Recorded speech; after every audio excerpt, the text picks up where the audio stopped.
So all right, while you're here at the National Heirloom Expo, you've got to take some time to come walk through and check out all of the really great vendors that they have here in the vendor hall. Really great exhibitors and people who have brought out some really great products and new things that you might not have seen before or anything like that. You got some really cool seed sellers, different types of plant sales and artisans of all sorts of types here in the vendor hall. You want to come out and be sure to check that out as well.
So all right, here we are in the great exhibition hall here at the National Heirloom Expo.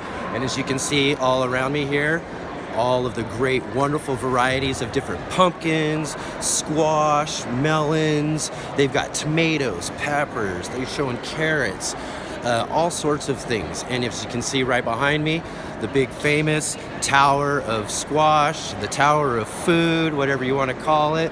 This is just an amazing part of the whole National Heirloom Expo, is to come here and check out all of these really cool varieties. So hopefully here in just a few moments, as I get done with a couple of things, I'm going to try to walk around and do a whole little tour of all of the different things that they got on all of these different tables for you in a nice extended version of the National Heirloom Expo Exhibition Hall tour video. I'll put a link down below for that as well. So look forward to that coming out with this video too. But look at all this great stuff. So let's go take a look around and see what they got growing on here in the exhibition hall.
Tasting. They've also got all of their heirloom variety of watermelons on display here on these tables. Look at all of these really awesome varieties of watermelon. So not only do you get to see what the watermelon is, but the moon and stars right here. You get to see what they look like on the inside, having them cut open here. Look at this golden boy. Goes to show you, not all watermelon's red on the inside. They got some really great red ones, but look at these. What is this? Lilana Sweet Gold. Bet you that is delicious right there. It looks really, really good. Namby. And then you got some that's got the gold on the outside, but red on the inside. That royal gold in there. I get this one here. This is a orange glow. Oh, it's delicious looking watermelon. It looks like it's glowing orange as well. Look at all these great varieties of watermelon.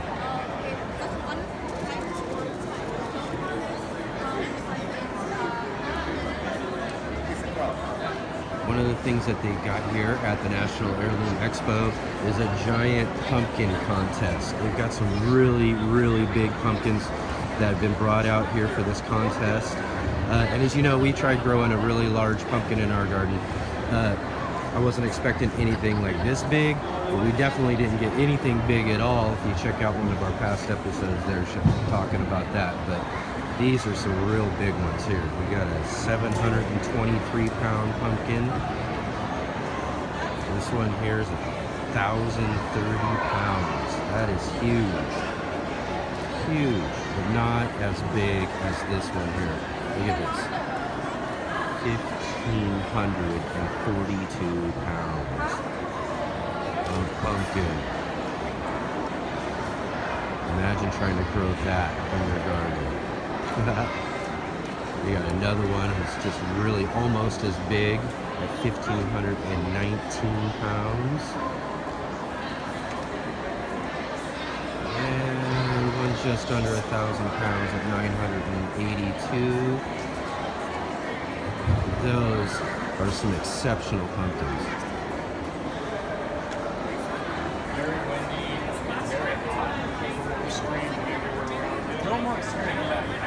Wild Boar Farms, which comes out here each year and shows off a lot of their different types of tomato varieties. A lot of them he's bred and developed himself. Brad Gates at Wild Boar Farms. You should check them out and get some seeds maybe. But really, really awesome varieties of tomatoes. I mean, look at the colors on this table. I can only wish to have such variety growing in my garden.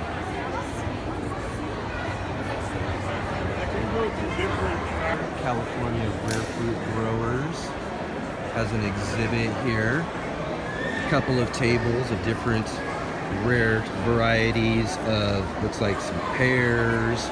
We've got some apples down there. Other different varieties, looks like some grapes and plums. Looks like we've also got some lemons, some different citrus there. And some really, really cool different varieties of fruits grown here in California.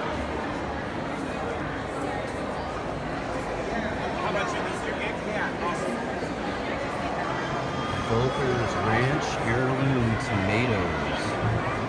Got a nice little exhibit here showing you their garden fields that they have here where they're growing their tomatoes. And they brought out some for exhibit. Similar to that Wild Boar Farms. You got some really cool varieties of tomatoes. Lots of real great, deep, rich colors in these tomatoes too.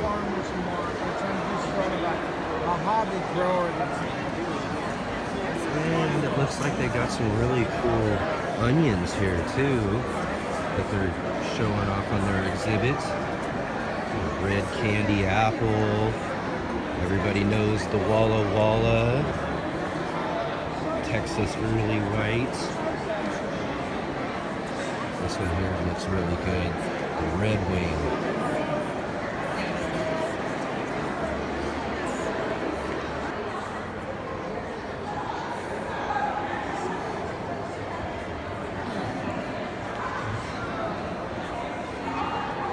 So, all right, here in the exhibition hall, they've got a bunch of great features of different heirlooms and everything that we've seen so far. But right here, they've got a grouping of tables, as you can see here, the great vegetables of China. And I just happen to have friend of the urban gardener, Wendi Phan, here checking out the tables with us. And Wendi, is there anything on these tables unique or anything like that that you can show the viewers that's catching your eye? This thing right here. This is a fruit that grows on a tree, and it has a sweetness to it. It's almost like sugarless, like a stevia you would think of. Inside of this, it has like it's very dry, seedy with a little bit of meat around it. And some of the power bars or the protein bars, they actually use this as another form of sweetener. What are these things here? Oh yeah, this is a pomelo. It's a citrus, and besides being able to eat the inside, the flesh in there, outside that rind, the thick white patty stuff, that's actually kind of spongy, and you can dry it and then re-soak it, rehydrate it, and you can do like stir fries or add them in soups, and it creates this other beautiful texture and flavor. This is a jujube. I brought like 7 pounds of this on with me on this trip because I just had abundance of them, and they're really delicious fruits. They taste like apple, so it's like crunchy, like a crisp and juicy and sweet, hard, kind of a firm fruit. But if you wait for them to air dry, they would dehydrate and look like this. And this, I gotta tell you, is like a marshmallow. The inside, it's like airy and a little chewy, very sweet, rich flavor, and it's just, it really is like a really good marshmallow. And you can eat that dry or put them in soups and sweeten your soups up naturally that way. Adds iron to your blood. Yeah, I love this fruit. Just want to show you guys one of my favorite vegetables to grow and eat. Check this out. When it's ripe, the score turns yellow, and it's got these beautiful red, deep color, the skin around the seeds, and it's actually quite sweet. Now, oh my God, there's that seed. And it's just like candy. Come on, give it a try.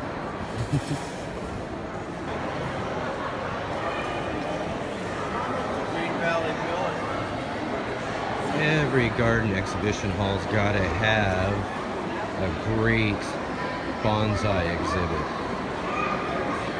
I don't know how I would have the patience to be able to do bonsai myself, but I find them just so fascinating.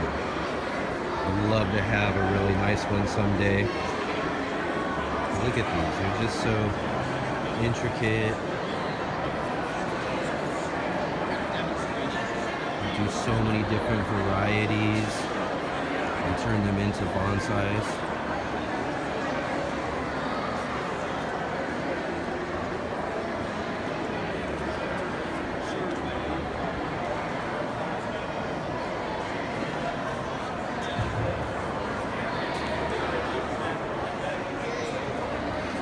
Very, very cool trees.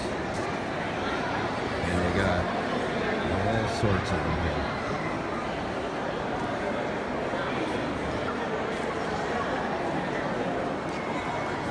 They also got these great tables of peppers here. Look at all these different varieties.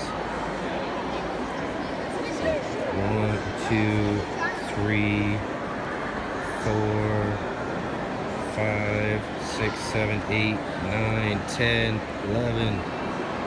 Almost a dozen tables of different varieties of peppers here that they've got on display at the exhibit hall. And I remember last year there was some peppers, but not this many and this many different varieties, or smoking hot peppers either. I mean, these are some hot ones right there. MOA Scotch bonnets.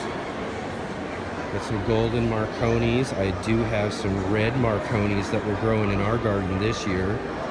Lemon drops I've grown before in seasons past. Look at these ones here, the sweet clay. Right, several varieties here. Not even heard of. I'd love to grow some of these.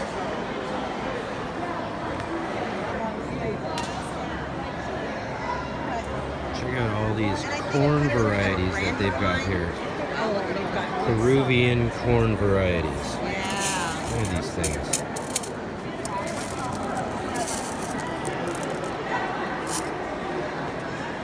Right out on display here in the exhibit hall for everybody to check out.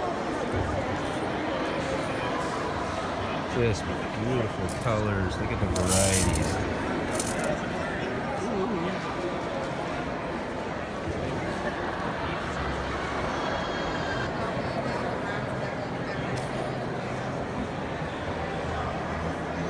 It's kind of a fun display they got here at the exhibit hall.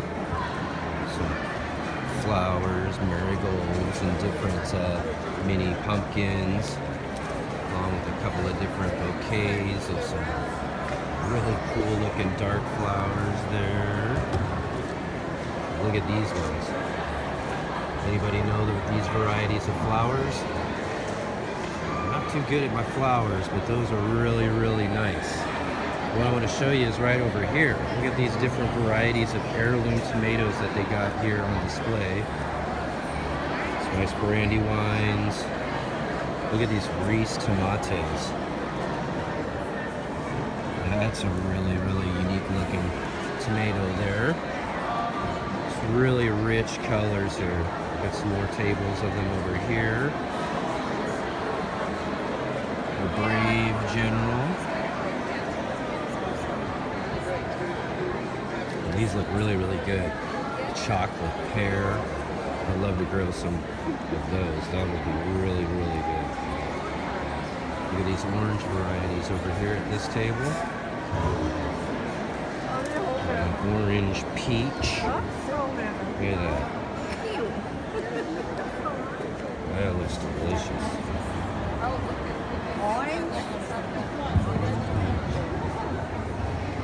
Another one. Unique looks to them there. Got some of the striped varieties. Green zebra. This one here is a cosmic eclipse. That really looks a lot like one that I grew before. It had a different name though. I think it was like indigo apple, but that looked a lot like that one there. Dragon's Eye. These just look awesome. Look at the variety on display here at the exhibit hall. It's just amazing. It really, really just gets you thinking about all the different types of varieties you're going to grow next season too. And the last table over here, we got some more greener varieties here. Grandma Oliver's green, emerald apple. It really looks like a green apple almost there. It's really nice. Look at these cream kind of looking ones here. These almost look like a fat sugar rush peach pepper, but called cream sausage. Yeah, that looks really nice. Really, really cool tomatoes they got on display here.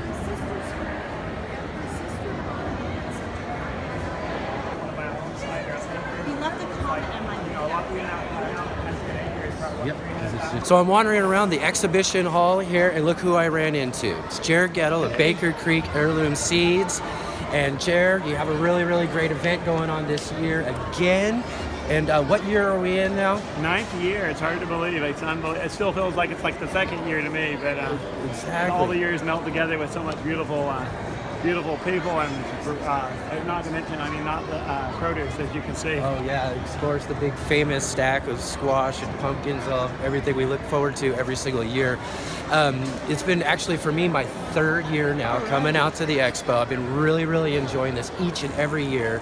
And kind of similar about what we just happened just before we started filming here was kind of talking about the opportunity to get to hang out with all of these really great people, like-minded people who come to this event. It's one of the things I really enjoy about it, but I see that for you, it's a really great opportunity each year to get together with all these really It's so cool much people. fun, and you hear so many different theories and thoughts and great ideas, and maybe some that aren't so great, but you put it all together and put it in your own garden and decide what works. I mean, you get and you get some things that'll work in your area and some things won't, but it's a lot of idea, a lot of knowledge, and not to mention a lot of seeds. I have left here the last couple of years with so many great ideas, so many great things on my mind, and always come back home to my garden with just another level of excitement for the next season and all that, and the next year, and all those sort of things with the things that I'm learning from other people and the opportunity to learn from so many cool people here. One of the things that I've been talking with about everybody today, and I've been focusing on this year at the Expo, is all the great speakers you have. You guys invite and bring out some of the really, really great talks and talk about all sorts of subjects and gardening and farming and all that sort of stuff. Is there anything in particular, I'm asking you because I know you probably like them all, but is there any talks in particular you really look forward to yourself this year? I unfortunately haven't been able to get to many. It's been so crazy. I pop in for a few minutes here and there. I popped in on John Jackson's talk. He's a friend that was a great one. Down in Georgia. I always love him. The work he does, we've been working with him a little bit on and off for years, but getting to know him better the last year or so.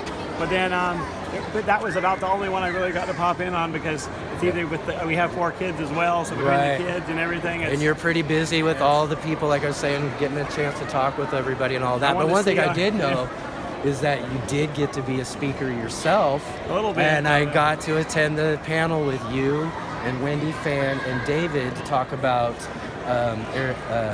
Chinese or Asian vegetables. I'm passionate about Asian vegetables. I mean, that's if I was going to pick one category, one cultural or ethnic group of vegetables, I definitely pick Asian vegetables because they really represent the majority of this planet's food supply. So yes, that was one of the fascinating things I did actually that you mentioned. It is like what percentage of the world's? Probably 60% of the world's population, and a huge percentage of the vegetables. The only other place that maybe is, northern South America is really rich in vegetables, but the difference is the varieties from Asia come from a very similar, oftentimes, climate to the U.S.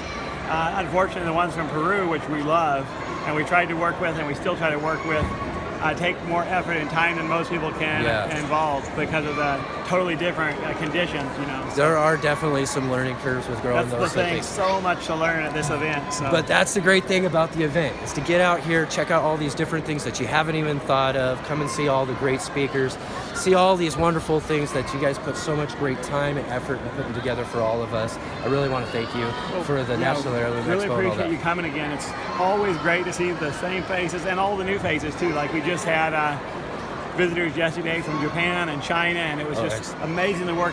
People are doing projects in so many different places with heirloom crops and other things. I mean, working to bring the old traditional foods and farming methods back into production and modernize them at the same time with things like soil testing kits and nutrition testing kits where you can test your own vegetables. All this is really important because don't you want to grow, in my opinion, if there's 3 or 4 kinds of celery, we need to figure out which ones are the best. That's right. I mean, if you can only plant one, that is. I like to plant them all, but if I like multiple varieties, and I think that's the great thing about gardening. The thing I talk about a lot on my channel is that if you have the chance and opportunity to garden, that's the awesomest thing about it is the variety. Yeah, you got certain things you can get at a supermarket and whatnot, but when you have your own garden, you can have such an awesome supermarket in your own garden of varieties that you've never even thought of. And it's a really great thing about coming out here to the Heirloom Expo.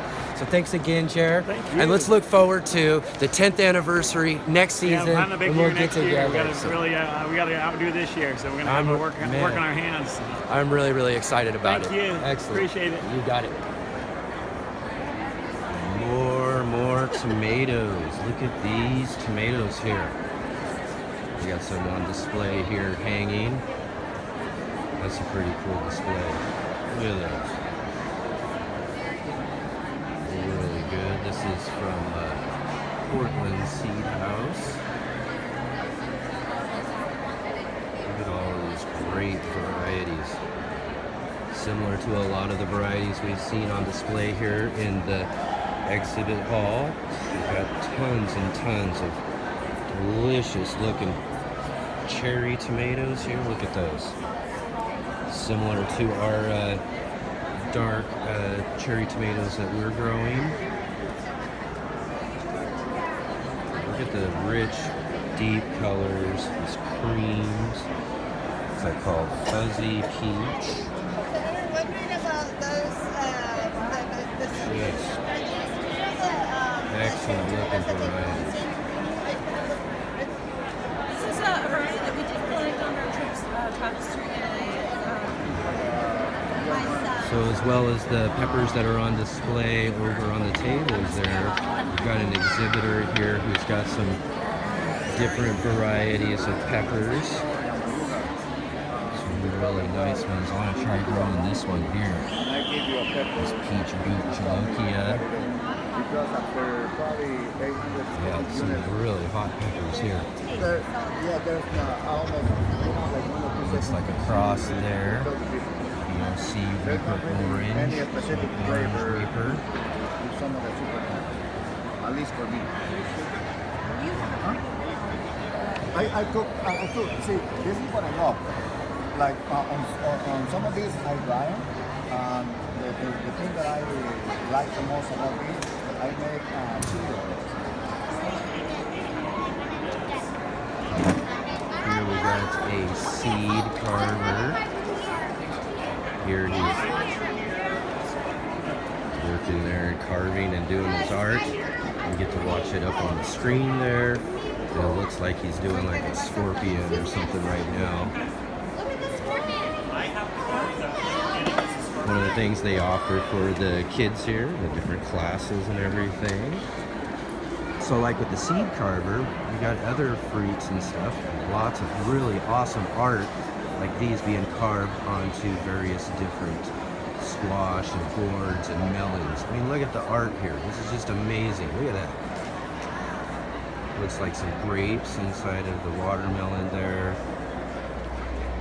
Rare seeds. Look at those flowers. The detail of the flowers are really nice. There he is right now actually carving out of a watermelon.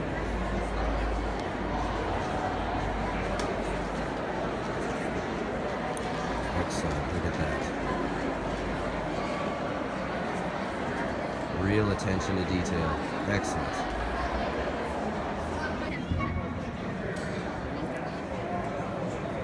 So, all right, we've got friend of TUG, John Kohler, with us right now. I've pulled him aside here. He's walking around checking out the expo here this year. It's been a really, really great year. I've been really having fun myself here at the exposition this year. How's it going for you this year, John? Oh, just having fun, man. I put together a real PowerPoint talk that's probably on my channel at some point, and I loved it. And actually, the coolest booth I saw was like the bionutrient.org. They had a bionutrient meter that like is a spectrometer that will measure like nutrient content like antioxidants.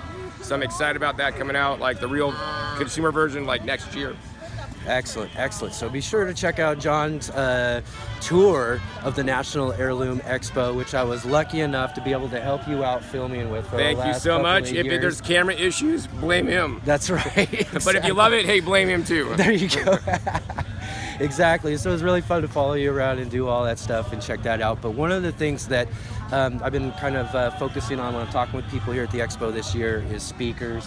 You got the speaker badge right there. Yeah. You come here each year and you put on a really, really great talk and everything. What was kind of what you talked about this year at the exposition? I mean, this year was basically eating for health, right? Out of your garden, right? And why growing your food is healthier than just buying food at the store. And there's like, 3 sets of 3 reasons on each level, right? I mean, and my practices that I personally do, like these are not things I made up. This is how I live my life by, like getting out in the garden every day and like getting sun and getting nature and getting fresh air and, getting microbes and breathing microbes and all these things. So that's one reason why gardening is so good. Even getting my exercise, building my muscles. I mean, I don't go to gyms. I spin my compost tumbler, which I also have a video coming out on with actually the fitness trainer that trained like Ellen DeGeneres and thinks he trained like nice. Pamela Anderson. Nice. So he knows all the muscle groups and he's like, yeah, you're working the lats, you're working this, Oh, that's and awesome. he's like, that's gonna be a great video. Yeah, he was so impressed, like, John, you're strong. And I'm like thinking, man, John, you're weak. You can't even spin this stuff. It's like maybe 150 pounds or I don't know. It's a lot of weight in my composters because of the big ones.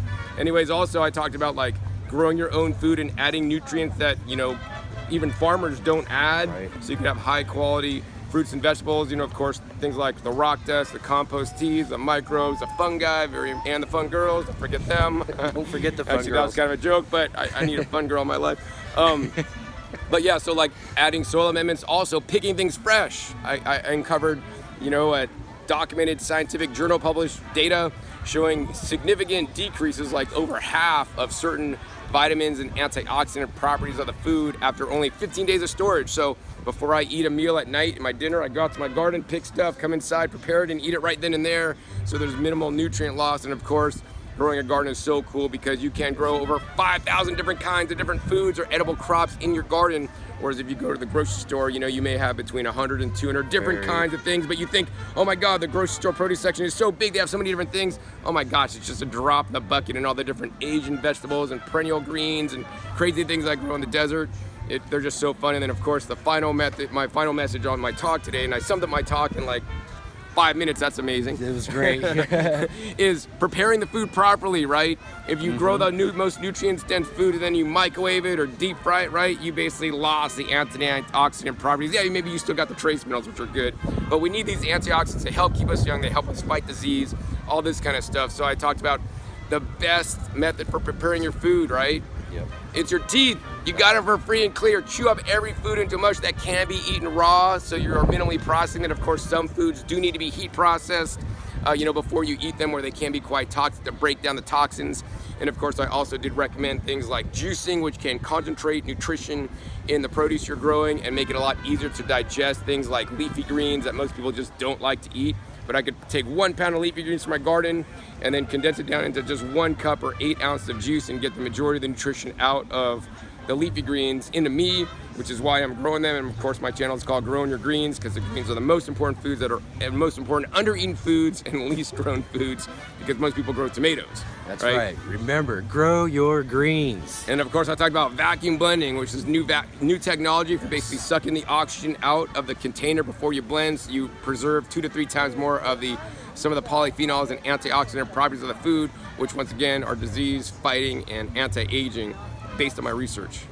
And so not only does John do a really great channel, growingyourgreens.com, you can get one of those vacuum blenders, right, from discountjuicers.com. So make sure that's where you go to purchase any of those. But I also say, like, I do sell expensive high-end vacuum blenders, and the one I brought to this event here that I've been using, that people have been seeing me, $59.95. So it does not have to be expensive. I even have videos on how to convert a NutriBullet into a vacuum blender for 20 bucks on YouTube. So search NutriBullet hack if you want to see that video. Because I don't really care if you buy one from me or not. I care that you guys change your health because of my work and what I'm doing in life.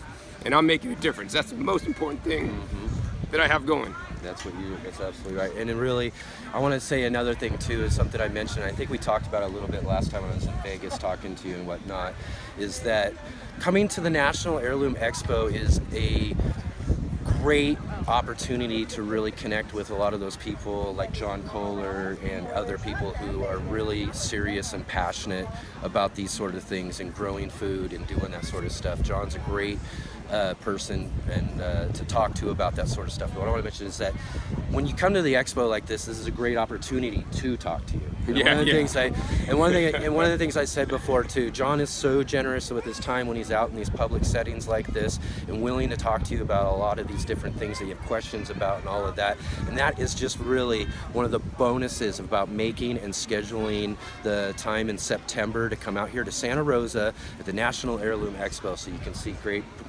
gardeners and YouTubers. And meet them and talk to them. Yeah, no, the one exception is, if you're one of the rare people that came up to me right like 5 minutes or 15 minutes before my talk, I'm like, hey, I'd love to talk to you, catch up with me later, but I gotta go to my talk right now. So that's not the only exception. Otherwise, I'm glad to hang out and talk if I have, nothing going on, and answer your questions or whatever you want and take pictures and all that stuff. All that great stuff. All right, well, thanks again, John. All right. Always great to have you with us here on TUG. Keep up the good work, man. Thank you. Awesome. That was really great. John Kohler, like I said, and all of the other great people here at the National Heirloom Expo who, come together. They're all like-minded people. They're all passionate about the things they believe in, the growing food, the pure food, all the different things.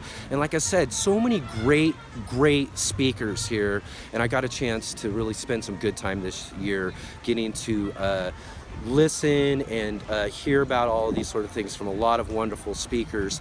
And you know, it's not something I can really cover on a video like this. I can't really get in there and give you all of their speeches and show you all their speeches.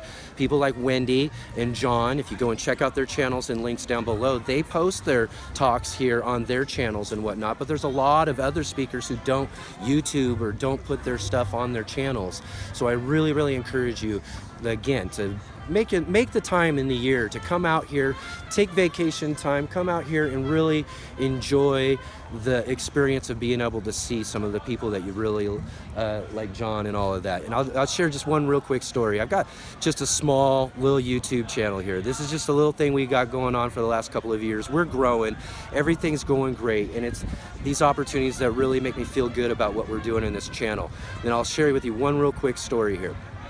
And I never expected. Most of the time, I'll have people when I'm here over the last couple of years, they'll say that you're the or you have a YouTube channel, and I'll tell them what the YouTube channel is, and they'll say, I think I've seen you, and I usually say, no, I've got a pretty small channel. You've probably seen guys like John Kohler and all of that, but this year, I was walking around with Wendi, and we both had a person who watches both of our channels walk up, and she was from London, England.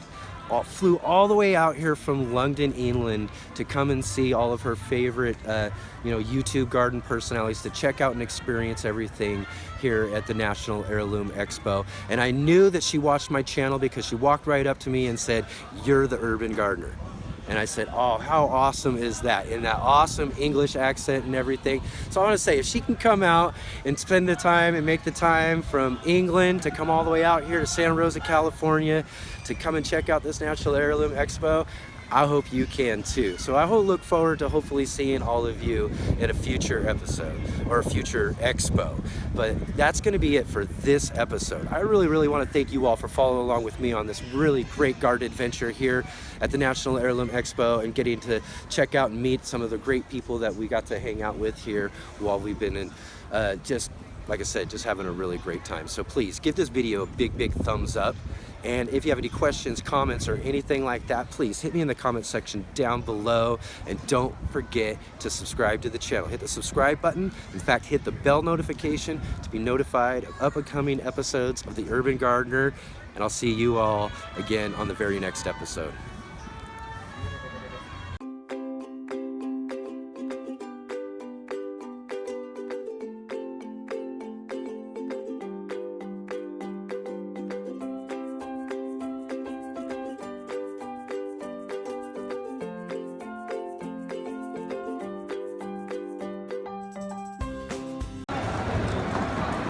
So now it's the very end of the National Heirloom Expo,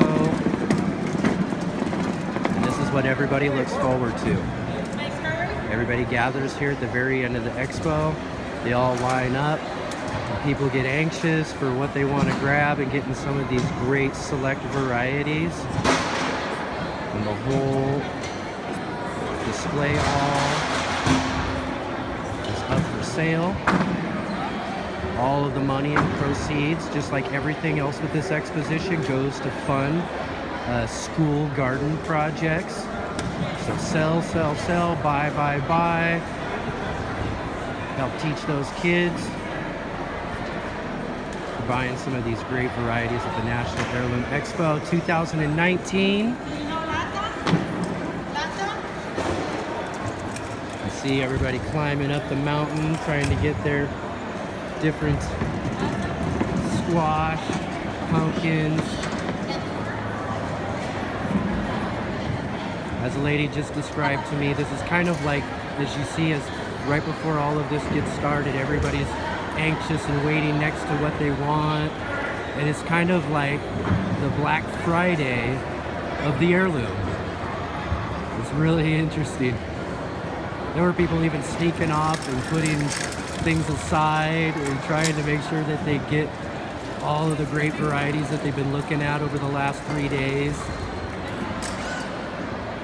But really, what a really great time here at the expo this year.